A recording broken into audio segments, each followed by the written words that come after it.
तो दोस्तों नमस्कार, मेरा नाम है रोहित कुमार। आपका स्वागत है हमारे यूट्यूब चैनल पे। प्रश्नावली 1.2 लेकर के आए हैं कक्षा 10 के गणित का, और ये है हमारे पास अरिहंत प्रकाशन की किताब। आपने कहा था कि अरिहंत प्रकाशन की किताब का जो पहले प्रश्नावली पहला अभ्यास है इसको हल कराइए, तो हम उसी को लेकर के आए हैं। और पहले जो प्रश्नावली है 1.1 हमने इसका वीडियो डाल दिया है हमारे चैनल पे, आप जाकर के वहाँ से देख सकते हैं। एक प्लेलिस्ट बना दी है इस कक्षा 10 के पूरे किताब के बारे में, और पहले प्रश्नावली पहले अभ्यास के लिए अलग से एक प्लेलिस्ट बना दे रहे हैं जहाँ पे आपको पहले प्रश्नावली से संबंधित सारे वीडियोस मिल जाएंगे। ओके, तो अभी हम यहाँ पे शुरुआत करने वाले इस प्रश्नावली का, जहाँ पे हमें कुछ मुख्य चीज़ें जान लेनी होंगी जो कि इस पूरी प्रश्नावली को समझने के लिए आपके लिए ज़रूरी होगी। तो जिस थ्योरी की मैं बात कर रहा था वो बस ये रही, जिसमें आपको मुख्य रूप से इन संख्याओं के बारे में समझ लेना होगा। आपने प्राकृतिक, पूर्णांक, परमेय, अपरमेय सारी संख्याओं के बारे में पढ़ लिया है। अभी सम, विषम, भाज्य, भाज्य भी आप पढ़ चुके हैं, गुणनखंड भी आप पढ़ चुके हैं, बस इन्हें एक बार दोहरा लेना है। तो सम संख्याएं किन्हें कहते हैं? ऐसी संख्याएं जो दो भागों में बराबर बांटी जा सकें, यानी कि दो से भाग की जा सकें, या फिर जिनके इकाई के स्थान पर 2, 4, 6, 8 और 0 आ जाए, ऐसी संख्याओं को हम सम संख्याएं कहते हैं। विषम संख्याएं किन्हें कहते हैं? जिनके आखिर में इकाई के स्थान पर ये संख्याएं नहीं आती हैं, उनको हम विषम संख्याएं कहते हैं।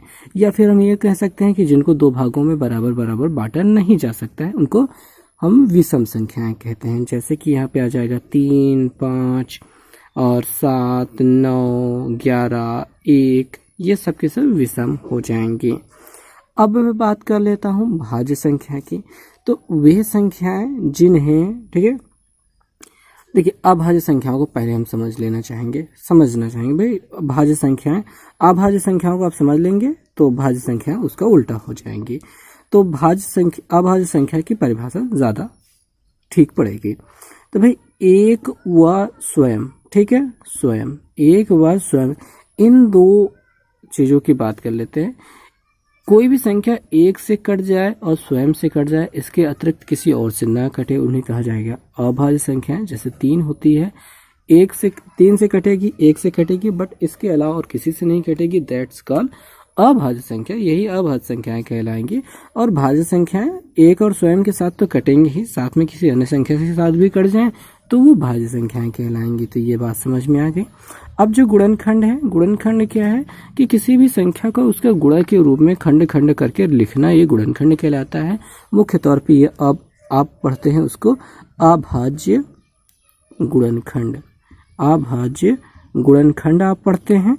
ये अभाज्य गुणनखंड क्यों पढ़ते हैं? मतलब कि हम किसी भी संख्या को उनके अभाज्य पदों के रूप में तोड़ देते हैं। फॉर एग्जाम्पल 156 हम ले लेते हैं। इसको आप काटेंगे, 2 से काटेंगे, 2 7 14, 2 8 16, 2 से काटेंगे, 2 3 6, 2 9 18, 3 से आप काटेंगे, 3 1 3, 3 3 करना, फिर 13 से आप काट देंगे और 1, यानी 156 बराबर आपको क्या मिल गया? 2 गुणते 2 गुणते 3 गुणते 13 मिल गया। ये सभी जो मिले हैं आपको, ये अभाज्य संख्याएं हैं। इस वजह से हम इस 156 का जो गुणनखंड मिला है ये अभाज्य गुणनखंड कहलाता है। बस इतनी सिंपल सी बात है। अब ये एक गुणनखंड करने का तरीका जो आपने हमेशा से सीखा है। एक और भी तरीका इसका बन जाता है जिसको हम कहते हैं वृक्ष विधि। गुणनखंड वृक्ष कहा जाता है। वैसे उसमें शाखाएं अलग अलग फूटती हुई निकल के आती हैं, इसी वजह से उसको वृक्ष विधि कहा जाता है। बट उसमें बहुत बड़ी बात कोई चीज़ है नहीं। मैं अगर 156 का ही बनाना चाहूँ तो भाई 156 है अपने पास। इसको अगर हमने 2 से भाग दिया, ठीक है, एक शाखा में हमने 2 लिख दिया, भाग करने के बाद दूसरा हिस्सा क्या बचा था? यहाँ पे 78 बचा था, ये हो गया। और 78 यानी 78 को जब हमने भाग दिया था 2 से, तो कितना बचा था? 39 बचा था। तो यहाँ पे दूसरे भाग में हम 39 लिखेंगे, एक भाग में हमने 2 लिख दिया। 39 को हमने फिर से भाग दिया था, तो ये 2 भागों में टूटा था, तो किसमें? 3, और यहाँ पे ये हो गया था 13। कितना हो गया था? 13। और उसके बाद अब कुछ नहीं बचा था, मतलब 13 का और गुणनखंड तो कर नहीं सकते, ना ही 3 की कर सकते हैं, और 1 हम यहाँ पे लिखेंगे नहीं, क्योंकि भाई जो 1 होता है ना, आपसे पूछा जाता है कि भाई 1 भाज्य है या अभाज्य है। तो भाई 1 ना तो भाज्य है ना ही अभाज्य है, ठीक है, इसको अलग से रखा जाता है। तो ये जो बन गया है ये वृक्ष विधि बन गई। बहुत ही सिंपल से बहुत ही आसान सी चीज़ है। इसी को लेकर के आपके प्रश्नावली के पहला प्रश्न दिया गया है, दूसरा प्रश्न भी यही दिया गया है, तीसरा प्रश्न भी यही दिया गया है। तो आपको बस गुणनखंड करना है, अभाज्य गुणनखंडों के रूप में करना है। जहाँ पे आपको वृक्ष बनाना है वो अब ऐसा वृक्ष बना लेंगे अपने से स्वयं। गुणनखंड के रूप में करना है तो ऐसे गुणनखंड कर लेंगे और इस प्रकार से लिख लेंगे। यहाँ पे थोड़ा सा और काम कर लेंगे कि दो बार दिखाई दे रहा है, 2 की घाते 2 बना लेंगे, गुणते 3 गुणते 13 बना लेंगे। ये हो गया, थोड़ा सा घात के रूप में लिख देंगे और बेहतरीन तरीके से अच्छा लगेगा। तो ये रही बातें, आपको समझ में आ गया होगा कि गुणनखंड वृक्ष विधि क्या है, ये कैसा कैसा काम करती है। बहुत सिंपल सी चीज़ है, इस वैसे भी इसमें मैंने बहुत ज़्यादा टाइम ले लिया। अब चलते हैं प्रश्नावली पे, देखते हैं प्रश्नों को। जैसा कि आप देख पा रहे हैं ये है पहला प्रश्न। पहले प्रश्न में आपको गुणनखंड वृक्ष में लुप्त संख्याओं को ज्ञात करना है। भाई यहाँ पे एक संख्या थी जिसको 5 से भाग दिया तो कुछ मिला, उसको 5 से भाग दिया तो कुछ मिला, उसको 2 और 3 भागों में तोड़ दिया गया, यानी ये ही 2 और 3 में टूटा है। तो 3 तो नहीं है 6, यहाँ पे रहा होगा 6 और 6 पंचे 30, यहाँ पे रहा होगा 30, 30 पंजे 150, 5 या 15 150, यहाँ पे रहा होगा 150। बहुत ही सिंपल सा तरीका है, बहुत ही सिंपल तरीके से आपने इसका उत्तर भी प्राप्त कर लिया, बहुत ही आसान रहा। ऐसे ही आप इसको भी कर लेंगे, इसमें भी कोई भी बड़ी चीज़ें नहीं है।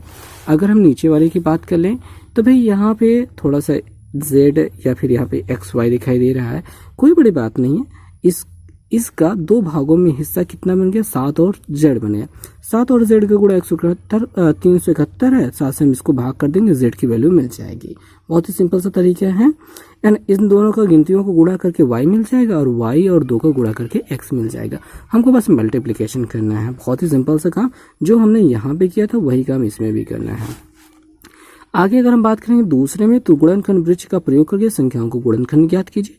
तो हमको इसमें गुणनखंड वृक्ष बना देना है। वृक्ष बनाने के बाद जो फैक्टर मिलेगा उसको हमको अलग से लिख लेना है।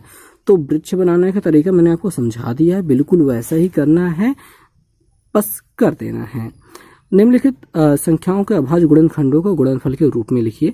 तो इनका गुणनखंड करते चले जाना है, करते चले जाना है, जिनसे भी करता है काटते चले जाना है और उसके बाद गुणा करके घात के रूप में लिख देना है, जैसा कि हमने आपको बताया था।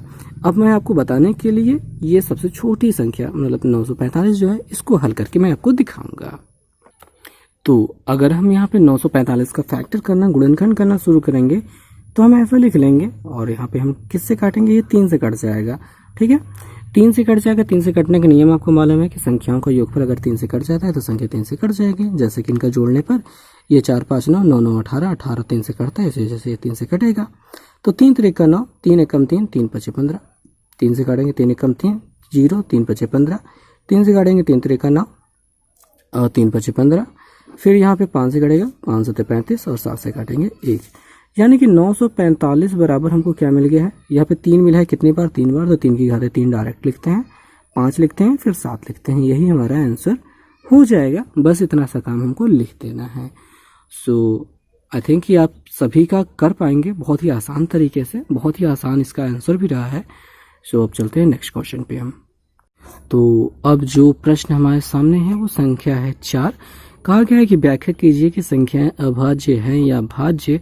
वैसे ये भाज्य संख्याएं 2 की दोनों ही भाज्य संख्याएं हैं और हमको इसको प्रूव करना है कि ये दोनों की दोनों भाज्य हैं। कैसे करना है, बहुत ही सिंपल सा यहाँ पे व्याख्या में आपको एक क्वेश्चन का हल दिखा दूं। आप यहाँ पे उदाहरण नंबर 3 देख सकते हैं, बिल्कुल ऐसे ही क्वेश्चन है। कह रहा है कि व्याख्या कीजिए कि ये 3 गुणित 5 गुणित 7 प्लस 7 एक संयुक्त भाज्य या फिर भाज्य संख्या है, मतलब क्यों है ऐसा लिखिए। तो यहाँ पे हल क्या किया गया है, इनको जो भी गुणे में गुणा करके जोड़ दिया गया, 7 112 मिल गया, इसका फैक्टर कर दिया गया। अब यहाँ पे कहा गया कि अर्थात यह अभाज्य गुणनखंड 2 गुणित 7, 2 और 7 का गुणनफल है, अतः यह एक भाज्य संख्या है। ऐसा हमको इस सवाल के साथ भी करना है। ओके जी, तो इस क्वेश्चन को सॉल्व करने का तरीका ये रहेगा, हल देखिए भाई, हल करने के लिए आप इसको गुणा करके जोड़ दीजिए, या फिर मैं ऐसा कहूँगा कि आप इसमें से देखिए 5 गुणित 7 गुणित 11 गुणित 13 है और प्लस 11 है। सॉरी, यहाँ पे गलती से हो गया। मैं यहाँ से 11 अगर कॉमन ले लेता हूँ तो क्या मिल जाएगा, 5 गुणते 7 गुणते 13 मिल जाएगा और प्लस यहाँ पे 1 मिल जाएगा। थोड़ा सा आसान पड़ जाएगा ताकि हमको ज़्यादा गुणा भाग तब ना करना पड़े। तो यहाँ पे हम इसका गुणा करके प्लस करके लिख लेंगे, उसका भी फैक्टर कर लेंगे और उसके बाद हम कह देंगे कि इतने इतने गुणनखंड के रूप में है, अतः यह भाज्य संख्या है। तो हमको यहाँ पे पूरा एक्सप्लेन करके ऐसा लिखना ही है, उसमें कुछ बड़ी बातें करनी नहीं है। तो हम यहाँ पे कर लेते हैं। तो 5 गुणते 7, 5 से 35 होता है, यहाँ पे 35 कर लेते हैं, ये रफ काम है, ठीक है। तो 13 से यहाँ पे गुणा कर लेंगे। तो 3 से गुणा करते हैं, 3 पचे 15, और से लगे 1, 3 त्रिक 9, 1 10, और यहाँ पे 1 से करेंगे, 1 पंजे 5 और 1 तिक्के 3, तो यहाँ पे 5, यहाँ पे 5, यहाँ पे 6, तो 6 से 55 मिल गया, प्लस 1 कर देंगे तो यहाँ पे 656 हो जाएगा। तो 11 गुणते 656 मिल चुका है। अब यहाँ पे 656 का हम फैक्टर कर लेते हैं, क्योंकि हमको गुणनखंड के रूप में ही लिखना है, तो हम फैक्टर कर लेंगे। 656 है, काटेंगे 2 से कटेगा, 3 यहाँ पे 2, यहाँ पे 2 दूनी 4, 2 8 16 इतना हो जाएगा। 2 से काटेंगे, 2 1 2, 2 6 12, 2 चौके 8, 2 से काटेंगे 2 8 16, 2 दुनिया 4, ठीक है, ये हो गया। 2 से काटेंगे, 2 चौके 8 41, ठीक है, इतना मिल गया है।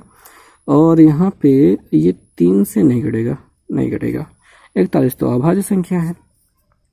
तो इतना कुछ मिल चुका है। मैं यहाँ पे लिख सकता हूँ कि ये क्या मिला है, 11 गुणते 2 की घाते 4 मिल गया है और गुणते यहाँ पे 41 मिल गया है। तो इसमें ज़्यादा कुछ हमको ऐसा कुछ करना नहीं है, मतलब इनसे गिनतियों से ज़्यादा फर्क नहीं पड़ता है।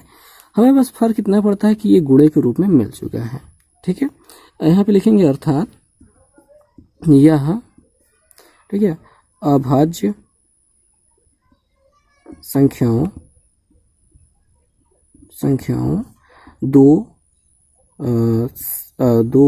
11 व 41 के गुणनफल के रूप में है, गुणनफल के रूप में है। अतः यहाँ पे अतः नहीं लिखना चाहिए है, चूँकि यह 2, 11, 41 के गुणनफल के रूप में है, अतः यह भाज्य संख्या है। ऐसा हम लिख देंगे, बस सिंपल सी बात है, ऐसा लॉजिकल सी बात, ऐसा हम लिख देंगे और बस हो गया हमारा उत्तर। ये भाज्य कह दिया, हो गया, काम खत्म। ऐसा ही काम हम दूसरे सवाल के साथ, इसके दूसरे पार्ट के साथ भी कर लेंगे और आई थिंक कि आप उसमें कर पाएंगे बहुत अच्छे से, ठीक है, और हो जाएगा आपका हल। तो मैं अगले प्रश्न पे चलता हूँ। तो दोस्तों, जो 5वां प्रश्न है वहाँ पे जांच कीजिए कि किसी भी प्राकृतिक संख्या n के लिए 32 की घाते n 0 पर समाप्त हो सकता है। क्वेश्चन पूछा गया है, कारण बताइए क्या समाप्त हो सकता है कि नहीं समाप्त हो सकता है। और मैं अगर बात करूं इस प्रश्न की, जो 6ठा नंबर प्रश्न है, कि कहना क्या है, सिद्ध कीजिए 16 की घाते n का अंत 0 या 5 से नहीं हो सकता है, जहाँ पे n एक प्राकृतिक संख्या है। ये दोनों की दोनों एक ही प्रकार के सवाल हैं और दोनों की दोनों एक ही प्रकार से हल किए जाएंगे। और इसी के आधार पर एक उदाहरण जो इसमें हल किया गया, हम उसको देखते हैं। तो हम उदाहरण में पाते हैं कि दिखाइए कि प्राकृतिक संख्या n के लिए 12 की घाते n का मान 0 या 5 पर समाप्त नहीं हो सकता है, ऐसा हमको दर्शाना है, ठीक है। हल क्या है, यदि किसी संख्या का स्थान इकाई का अंक 0 है तो हमेशा वो 5 से विभाज्य होता है, ये हल होता है, ठीक है। तो हम यहाँ पे मान लेते हैं कि ये जो संख्या है, माना कि 12 की घाते n एक का इकाई का अंक 0 है, तब यह 5 से विभाज्य होनी चाहिए। यह तभी संभव है जबकि 12 की घाते n के अभाज्य गुणनखंडों में एक अभाज्य गुणनखंड 5 हो। अब क्या करेंगे, 12 का गुणनखंड किया, जहाँ पे हमको 2 की घाते 2 गुणित 3 मिल गया है। अब क्या करेंगे, 12 की घाते n, जो कि हमारे पास n था, तो हम ऐसे कर देते हैं। यहाँ पे जब गुणनखंड वाला रूप लिखेंगे तो यहाँ पे 2 की घाते 2n गुणित 3 की घाते n के रूप में मिल जाता है, पर हमको 5 नहीं मिलता है। ऐसा हमको 5 नहीं मिलता है तो हम यहाँ पे लिखते हैं, क्या लिखते हैं, यहाँ पे आप ध्यान से देखेंगे, यही हमको लिख देना है। हर उस सवाल में, दोनों सवालों में यही हमको लिख देना है। इस प्रकार 12 की घाते n के अभाज्य गुणनखंडों में 5 नहीं है, इसलिए अंकगणित के आधारभूत प्रमेय से 12 की घाते n के गुणनखंडों में कोई अन्य अभाज्य गुणनखंड नहीं होगा, मतलब कोई अन्य अभाज्य गुणनखंड नहीं होगा। अतः n की n एलिमेंट ऑफ n, यानी कि जो यहाँ पे पावर n है वो प्राकृतिक संख्या का एक भाग है, के लिए कोई मान नहीं है जिसके लिए 12 की घाते n का इकाई अंक 0 या 5 हो। तो यही चीज़ें हमको सेम टू सेम छाप देनी है उन सवालों के लिए। बस यहाँ पे फैक्टर करके हमको थोड़ा सा लिख देना होगा और कुछ बड़ा नहीं करना है।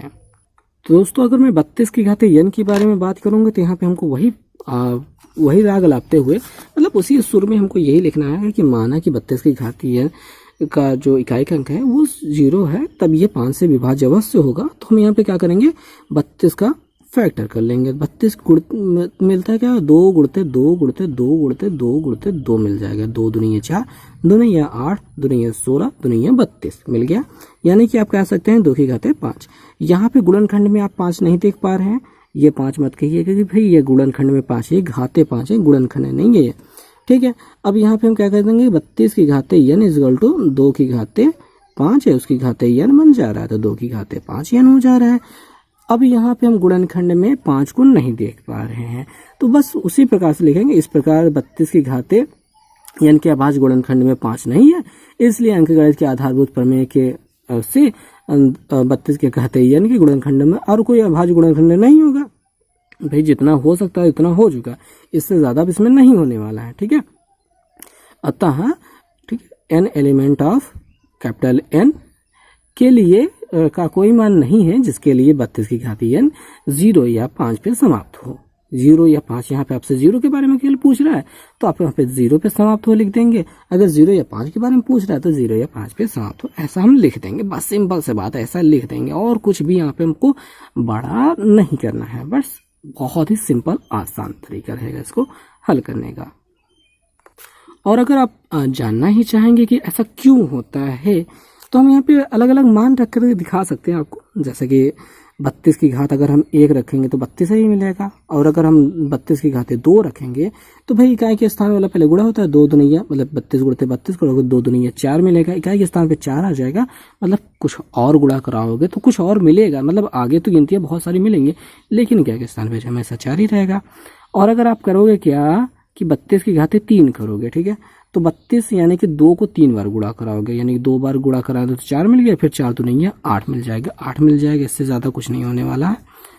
और 32 की घाते जब अगर 4 कर दोगे तो फिर क्या हो जाएगा, 2 दूनी 4 दूनी 8, 8 दूनी 16 यानी 6 मिल जाएगा। और अगर उसके बाद अगर 5 करोगे घाते 32 की घाते 5 तो यहाँ पे 6 दूनी 12, फिर से 2 आ जाएगा। यानी कि घाते 4 होने के बाद जानते हैं संख्याएं आपस में वापस रिपीट करने लग जाती हैं। मतलब ज़्यादा कन्फ्यूज़न नहीं करता हूँ, मतलब कन्फ्यूज़ नहीं करता हूँ मैं आपको। मैं बता देता हूँ 2 की घाते 1 बराबर कितना होगा, 2 होगा। 2 की घाते 2 बराबर आपको 4 मिल जाएगा। 2 की घाते 3 बराबर आपको क्या मिल जाएगा, 8 मिल जाएगा। 2 की घाते 4 बराबर क्या मिल जाएगा, 2 दूनी 4 दूनी 8 दूनी 16 मिल जाएगा। 2 की घाते अगर आप 5 करेंगे तो 16 दूनी 32 क्या मिलेगा, 32। इकाई के स्थान पे क्या मिलने लगा, 2 मिलने लगा। यहाँ पे क्या मिल रहा था, 2 मिल रहा था। यानी 4 घाते पार करने के बाद फिर से वही रिपीट करने लगता है। हर एक कंडीशन में यही होता है। आप कोई भी गिनती का वर्ग करने लगो, और कुछ में होता है 2 ही गिनती पार करके हो जाता है, अधिकतम मैक्सिमम यानी 4 गिनती पार कर लो तो फिर से वही गिनती इकाई का स्थान वही से रिपीट करने लग जाता है, ठीक है। घातों में यही काम होता है। तो अपन यहाँ पे कितना भी घात बढ़ाते जाएं बट इकाई के स्थान पे 0 या 5 नहीं ला सकते हैं जब तक कि भाई उस पे के गुणनखंड में 5 या 2 नहीं आता है, ठीक है। 5 और 2 का गुणा ही 10 लाता है, यानी कि 0 लाता है। और अगर आपके पास यही नहीं है, इन दोनों में इन दोनों की कमी है तो आप नहीं ला सकते हो। ऑलराइट, अब मैं 7वें सवाल को हल करने वाला हूँ जहाँ पे हमको मासा लासा ज्ञात करना होगा। मासा और लासा ज्ञात करने के लिए मैं आपको बता दूं कि बहुत ही सिंपल सी ट्रिक हम अपनाएंगे और उसी के द्वारा हम क्वेश्चंस को हल करेंगे, जो कि आपकी किताब में भी दी गई है। ऐसा कुछ नहीं है कि मैं कहीं से ला रहा हूँ, बस आपकी किताब के ही अक्षर आपको पढ़ा रहा हूँ। यदि 2 धनात्मक पूर्णांकों p और q के लिए p बराबर ab क्यूब है और q बराबर a क्यूब के रूप में व्यक्त है, a और b अभाज्य संख्याएं हैं, तो लासा होगा। लासा ए बी का नहीं निकालना है, पी क्यू का लासा निकालना है। तो हमको कैसे इनका लासा निकालना है चलिए देखते हैं। तो दोस्तों यहाँ पे हमने सवाल को लिख लिया है। अब मैं आपको बताने जा रहा हूँ इनका लासा और मासा। बहुत ही आसान सा तरीका मैं बता रहा हूँ, बात को ध्यान से देखेंगे तो समझ में आ जाएगा। अगर आपको लासा निकालना है तो इनके जो फैक्टर हो रहे हैं उनकी अधिकतम घात लीजिए। क्या? मैक्सिमम घात लीजिए। आपको मैक्सिमम घात आपको लेनी है। अगर आपको मासा निकालना है तो आपको उसमें मिनिमम घात लेनी होगी। ठीक है, जो उनकी पावर्स है वो मिनिमम लेनी होगी। अब मैं थोड़ा सा एक्सप्लेन करके आपको समझा देना चाहूँगा। लासा है, देखिए ए की घाते यहाँ पे 1 है, यहाँ पे 3 है, तो हम यहाँ पे ए की घाते 3 लेंगे। बी की घाते यहाँ पे 3 है, यहाँ पे कुछ नहीं है, तो बी की घाते हमको 3 लेनी है। ये हमारा लासा हो जाएगा। और अगर हम मासा लेने की बात करेंगे, ए की घाते यहाँ पे 1 है, ए की घाते 3 है, तो मेन छोटी घात क्या है? ए की घाते 1 है, बी की घाते यहाँ पे 3 है, यहाँ पे बी की घाते 0 है, यानी दिखाई नहीं दे रही है, तो हम यहाँ पे 0 ही लेंगे, यानी हम बी को लेंगे ही नहीं। तो ये आपका मासा हो जाएगा। बस यही सिंपल सा तरीका हमको यूज करना है अपने सवालों को हल करने के लिए। यहाँ पे जब हमारे नंबर्स आ जाएंगे तब पर भी फैक्टर करने के बाद हम उसको पावर्स के रूप में लिखेंगे और बहुत आसान से ले सकते हैं इनका लासा और मासा। और अगर आप ज़्यादा समझना चाहें तो ए गुणते बी गुणते बी गुणते बी आप समझ लें, और यहाँ पे ए गुणते ए समझ लें। तो जो कॉमन हो रहा है वही अपना मासा होता है। जो कॉमन हो रहा है उसको एक बार लिखना, ठीक है, और जो कॉमन नहीं हो रहा है उसको भी लिख लेना। यही तो अपना लासा होता है। ठीक है, अगर आप समझें तो यही सेम चीज़ यहाँ पे मिली है। ठीक है, तो आपको बस ये करना है कि अधिकतम घात लेकर के आप लासा निकाल लेंगे, न्यूनतम घात लेकर के मासा निकाल लेंगे। यही काम आगे के सभी क्वेश्चंस में करना है।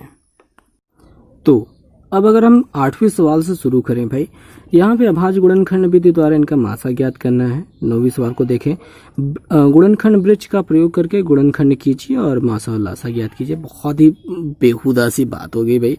वृक्ष का प्रयोग करके आप फैक्टर करोगे, फैक्टर करने के बाद एलसीएम और एचसीएफ निकालोगे, मतलब वही बात हो गई, मतलब बच्चों वाला खेल खेला रहे हैं।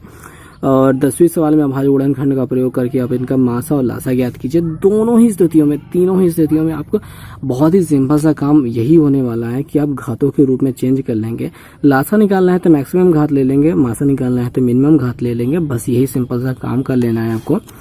अगर मैं यहाँ पे 11वें नंबर सवाल की बात करूँ, एक आयताकार मैदान है, 18 मीटर और 72 सेंटीमीटर लंबा है, 13 मीटर और 20 सेंटीमीटर चौड़ा है। तो आप यहाँ पे मीटर को सेंटीमीटर में बदल लेंगे और यहाँ पे मीटर को सेंटीमीटर में बदल के ये दोनों मिलकर लंबाई है, ये दोनों मिलकर चौड़ाई है। ठीक है, तो इसमें एक ही में आपके वर्गाकार टाइल लगानी है। इसमें कितने प्रकार की, मतलब इस प्रकार की टाइलों की न्यूनतम संख्या क्या होगी, ये हमको ज्ञात करनी है। तो यहाँ पे सवाल जो है थोड़ा सा लंबा होने वाला है। मैं इस क्वेश्चन का सॉल्यूशन आपको दिखाता हूँ। तो दोस्तों, इस क्वेश्चन का सॉल्यूशन मैं ज़्यादा लिख करके नहीं, बस आपको इसका मतलब हल करके दिखा दूंगा। भाई बात यह है कि आपके पास एक मैदान, मतलब घर है, एक आयताकार मैदान है, उस पर टाइल्स लगानी, मैदान में टाइल्स लगानी, चलो लगा लेते हैं। अब इसके मैदान की लंबाई आपको दी गई, चौड़ाई आपको दी गई, इतना इतना है। मैं अगर मीटर को सेंटीमीटर में कन्वर्ट करूँ तो 1800 सेंटीमीटर होगा, उसमें प्लस 72 करना पड़ेगा सेंटीमीटर, यहाँ पे 1872 अपना सेंटीमीटर इसकी लेंथ हो जाएगी, और यहाँ पे 1320 सेंटीमीटर इसकी ब्रेथ हो जाएगी, इसकी चौड़ाई हो जाएगी। ओके, तो अगर इसमें टाइल्स लगानी है, टाइल्स की न्यूनतम संख्या रखनी है, तो बड़ा सा बड़ा हमको टाइल लगाना पड़ेगा। मतलब मैक्सिमम लेंथ वाला जो टाइल्स में लग सकता है वो 1 2 3 4 ऐसा कुछ कर करके, मतलब कम संख्या में हम फिक्स कर पाएंगे। तो इसके लिए ठीक है, हमको ये जो नंबर ऑफ टाइल्स जो हमको लगानी है वो निकालने के लिए हमको ये निकालना होगा कि इसमें बड़े से बड़े आकार की कितनी बड़ी टाइल्स लगाई जा सकती है, और उसके लिए हमको इसका क्या करना होगा, मासा निकालना पड़ेगा। तो इसका मासा निकालने के 2 तरीके हैं। अपन पिछले वाला तरीका लगा सकते हो, एल्गोरिथम वाला, और अभी वाला यहाँ पे फैक्टर वाला। ठीक है, जो मन कहे वो यूज करो भाई। अपन यहाँ पे हम क्या करते हैं कि फैक्टर वाला लगाने की कोशिश कर लेते हैं। तो 13 20 है, फैक्टर करते हैं, 2 से काटेंगे तो 2 छंग 12 और 2 छंग 12 0 मिल जाएगा। 2 से काटेंगे 2 3 6 2 3 6 0 मिल जाएगा। 2 से काटेंगे 2 1 कम 2 2 छंग 12 2 पंचे 10 ये हो जाएगा। और उसके बाद यहाँ पे ये कट जाएगा 3 से, 3 पचे 15 3 पचे 15, और यहाँ पे 5 से काट देने पर 11 आ जाएगा, 11 से काट देने पर 1 हो जाएगा, काम खत्म हो जाता है। और 18 72 है, जो इसका भी फैक्टर करेंगे 2 से, 2 9 18 2 3 6 2 छंग 12, 2 से काटेंगे 2 चौके 8 2 छंग 12 2 8 16, 2 से काटेंगे 2 2 4 2 3 6 2 चौके 8, 2 से काटेंगे 1 1 7 आ जाएगा। और अभी ये कटना चाहिए किससे? कंफ्यूजन भरा है और कुछ भी नहीं मिल रहा है, तो यहाँ पे 3 से कट जाएगा। 3 त्रिका 9, 3 9 27, ये हो जाएगा। 3 त्रिका 9, 3 9 27, 3 से काट देंगे तो 3 3 1 9 3, 3 त्रिका 9, फिर 13 से कट जाएगा। ठीक है, ये हो चुका है। अगर यहाँ पे हम मासा की बात करेंगे, मासा निकालेंगे, तो भाई मासा यहाँ पे कौन मिल रहा है? 2 3 बार मिल रहा है, 2 3 बार मिल रहा है, तो यानी 2 गुणित 2 गुणित 2। और कौन मिल रहा है? 1 3 मिल जा रहा है, 3 मिल गया है। और कोई मिल रहा है? 5 कॉमन नहीं है, 11 भी कॉमन नहीं है, तो 3 दुनिया 6 दुनिया 12 दुनिया 24 जो मिला है सेंटीमीटर। ये क्या होगा? ये इस टाइल की एक साइड होगी 24 सेंटीमीटर। ठीक है, अगर हम यहाँ पे टाइलों की संख्या निकालेंगे, मतलब कितनी टाइल्स लगानी है, तो इसका एरिया में इस छोटे वाले वर्ग का एरिया को डिवाइड करना पड़ेगा, भाग करना पड़ेगा। तो हम इस पूरे में यानी कि 1320 मल्टीपल 1872, ये जो मिला है हमारे मैदान का क्षेत्रफल हो गया। और टाइल की जो साइड है यानी कि भुजा है वो 24 है, और अगर इसका एरिया यानी क्षेत्रफल लेना चाहेंगे तो 24 गुणित 24 करना पड़ेगा। ठीक है, वर्ग का क्षेत्रफल बराबर ए स्क्वायर होता है ना, लंबाई गुणित चौड़ाई होता है ना, लंबाई गुणित चौड़ाई, और इसके लंबाई गुणित चौड़ाई, यही तो करते हैं क्षेत्रफल के लिए। तो क्षेत्रफल बटे क्षेत्रफल करना पड़ेगा, तब टाइलों की संख्या निकलेगी भाई। तो ये आपको समझना होगा। अब यार बात ये है कि 24 से ये गिनती कटेगी। देखो यहाँ पे क्या है, 3 दुनिया 6 दुनिया 12 दुनिया 24 हो रहा है, बस यही 11 5 55 छूट रहा है। तो अगर यहाँ पे डिवाइड करेंगे तो 55 टाइम्स जाएगा। ठीक है, और यहाँ पे 24 से ये भी कटेगा, तो यहाँ पे 2 दुनिया 4 दुनिया 8, 8 त्रिक 24 ये छूट रहा है, तो 2 और 3 और ये 13 बच रहा है, तो 3 दुनिया 6 6 13 13 6 78, यहाँ पे 78 बचेगा। ठीक है, यही तो बचना चाहिए, तो इतना बचेगा। अब इन दोनों का मल्टीप्लाई कराएंगे हम, तो हमको क्या मिल जाएगा? टाइलों की संख्या मिल जाएगी जितनी टाइलें इसमें लगने वाली हैं। ओके, तो ये रहा इसका आंसर। आप इसको मल्टीप्लाई कर लीजिएगा, और यहाँ पे अगर मैं आंसर देखूँ, चेक करूँ, तो 4290 आ रहा है। तो यही इसका आंसर रहेगा। और मैंने आपको यहाँ पे थ्योरेटिकली बताया कि कैसे कैसे यहाँ पे काम होने वाला है, बस रफ आइडिया में। और इसमें जो लिखने वाला काम होगा वो बस इतना सा रहेगा, मतलब जैसा जैसा मैंने चीज़ें समझाई हैं वैसे वैसे चीज़ें आप लिखते जाएंगे, बस इतना सिंपल सा काम यहाँ पे करना है। और अगर अब मैं 1200 नंबर सवाल की बात करूँ, तो यहाँ पे कहा जा रहा है लघुत्तम 77 90 99 का लघुत्तम इतना है, और 77 99 का महत्तम यानी कि मासा हमको ज्ञात करना है। तो इसमें आपको बस एक सिंपल सा फॉर्मूला जो यूज होता है वो क्या होता है, दो संख्याओं को गुणनफल बराबर लासा गुणते मासा, यानी मासा बराबर क्या हो जाएगा, संख्या को गुणनफल बटे उनका लासा। ये हमको यहाँ पे यूज करना पे लिख करके आपको दिखाना चाहूँ तो सवाल ऐसे हल होगी भाई। यहाँ पे संख्याएं हमने लिख लिया, लासा लिख लिया, और अगर हम मासा बराबर लिखना चाहेंगे तो संख्याओं का गुणनफल, ठीक है, 77 गुणते 99 बटे उनका लासा 6 9 3, बस हो गया। और यहाँ पे आपको क्या करना है, फैक्टर 9 का 9 से काट देंगे, 9 8 72, ये 3 3 9 3 3 9 3 2 6 3 3 9 3 9 3, और यहाँ पे 3 से काट देंगे, 3 11 3 33 होता है, तो 3 7 21 3 7 21, और 77 से 77 कट जाएगा, क्या बच जाएगा, 11 अकेले बच गया। तो यही हमारा क्या हो जाएगा, मासा हो जाएगा। बहुत ही सिंपल सा आंसर हो गया। तो अगर आप आगे ध्यान देंगे तो सभी सवालें लगभग यही बातें दोहराती हैं। संख्याओं का मासा 50 है, लासा ज्ञात कीजिए, संख्याओं का लासा है, लासा का प्रयोग करके मासा का प्रयोग कीजिए, मासा ज्ञात कीजिए, बल्कि वही चीज करनी है। इनका मासा दिया गया है, लासा इतने के रूप में है, तो आर का मान ज्ञात कीजिए। सो इसका जो लासा है वो निकाल करके इसके बराबर कर देना है, और आर का मान मिल जाएगा भाग करने के बाद। ठीक है, बहुत ही आसान रहने वाला है। आप यहाँ पे लासा निकाल कर करेंगे बराबर तो हो जाएगा। दो संख्याओं का मासा और लासा दिया गया, उनमें से एक संख्या दी गई, दूसरी संख्या ज्ञात करनी है। बिल्कुल यही तरीका आपको यूज करना है। संख्याओं 12 और 42 का लासा आपको इतने रूप में व्यक्त करना है, तो एम का मान ज्ञात कीजिए। इन दोनों का लासा निकाल कर इसको बराबर कर देंगे, जो भी लासा मिले बराबर इसके कर दीजिए, और यहाँ पे आपको जो लीनियर इक्वेशन मिल जाएगा उसको सॉल्व करना तो बहुत आसान सा काम है। मैं आपको यहाँ पे देखिए, इन दोनों का मासा इसके रूप में व्यक्त हो सकता है, तो यहाँ पे एक्स का मान ज्ञात कीजिए। मैं आपको 18 नंबर क्वेश्चन करके दिखा देता हूँ। बाकी पीछे वाली जितनी भी सवाल है इसी तरीके से चालू होने वाली हैं।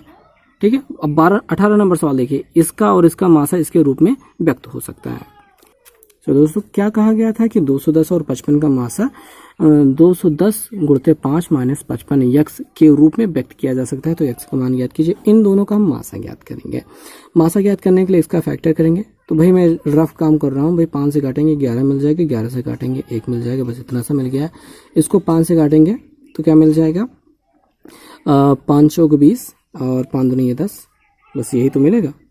और यहाँ पे 5 चौक 20, 5 दूनी 10 हो गया, और 7 छंग 42 होता है। 2 से काटेंगे तो 21 मिल जाएगा, 3 से काटेंगे तो 7 मिल जाएगा, 7 से काटेंगे कम हो जाएगा। और मासा आपको क्या मिल रहा है, दोनों में कॉमन क्या मिल रहा है, केवल 5 ही मिल रहा है, यानी कि मासा क्या हो गया, 5 हो गया। यही 5 इसके बराबर करना है, 210 गुणते 5 माइनस 55 यक्स के बराबर करना है। तो 55 यक्स को इधर भेज दो, इसको इधर भेज दो। 55 यक्स इधर आने के बाद प्लस हो गया, तो 210 से इसमें गुणा कराएंगे तो 0, 5 एकम 5, 5 दूनी 10 माइनस 5 हो गया है। ये उधर जाने के बाद माइनस हो गया, इसमें से घटाएंगे तो 10 45 मिल जाएगा, और यहाँ पे 55 यक्स हो जाएगा। यक्स बराबर क्या हो जाएगा, 10 45 बटे ये 55 हो गया। और बस अब यहाँ पे भाग कर देंगे, 5 से काटेंगे 11 आ जाएगा, 5 दूनी 10, और यहाँ पे 5 से ये कटेगा नहीं, 0 लग जाएगा, 5 9 45 हो गया। और यहाँ पे 11 से काटने की कोशिश कर लेते हैं, 11 एकम 11 और 11 एकम 11 बचेगा 9, 11 9 99, यानी यक्स बराबर क्या हो जाएगा अपना 19 मिल जा रहा है। तो बस यही तरीका हमको यूज करना है अब पीछे की हर एक सवाल के लिए। बहुत ही आसान सा भाई तरीका है, बहुत ही आसान सा कॉन्सेप्ट है, बहुत ही उल्लू बनाने वाला काम है, बस ये समझ लीजिए। अब अगर 19 नंबर सवाल की बात करें, जो आप देख सकते हैं यहाँ पे कहा जा रहा है कि वह न्यूनतम संख्या ज्ञात कीजिए जो 1 से 10 तक की संख्याओं को 1 और 10 को लेकर के पूर्णता भाज्य है। तो 1 से 10 तक की संख्या से जो कट जाएगी, इसका मतलब है कि 1 से 10 तक की संख्याओं का आपको लासा लेना है। ठीक है, बहुत ही सिंपल सा काम, इनका हमको लासा ले लेना है। ओके, लासा ले लीजिएगा, आपको उत्तर मिल जाएगा, यही मिल जाएगा। 1 से लेकर के 10 तक की वही संख्या कटेंगी जो इनका लासा होंगे, इन सभी का। 1 से लेकर के 10 तक की गिनतियां लिखिए, 1 2 3 4 5 6 7 8 9 10, उनका लासा ले लीजिए, बस यही आपको उत्तर हो जाएगा। वह बड़ी से बड़ी संख्या, जब भी बड़ी से बड़ी संख्या ज्ञात करने के कहें, ठीक है, वो मासा की बात होती है, लेकिन यहाँ पे सवाल पढ़ने के बाद कभी कभी लासा भी निकल जाता है।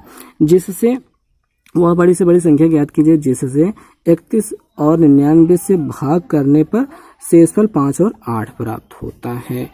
तो भाई यहाँ पे हो गई ये लासा लेने वाली बात। तो यहाँ पे जब शेषफल, मैंने पिछली भी प्रश्नावली के हल किया था, उसमें भी यही सेम सवालें थी। तो 31 में 5 शेषफल मिल रहा है तो 31 में 5 घटा दो, 99 में 8 मिल रहा है तो 99 से 8 घटा दो, जो संख्याएं मिली उनका मासा निकाल लो, आपको उत्तर मिल जाएगा। बस इस सिंपल सा काम पिछली वाली प्रश्नावली के हिसाब से आप देख करके कर लो। अब यहाँ पे मैं इसको दोबारा से बताऊँ तो ठीक है, ये आपके लिए ये होमवर्क जैसा काम हो गया, बहुत ही आसान है, करके देखिए, अच्छा लगेगा, मजा आ जाएगा।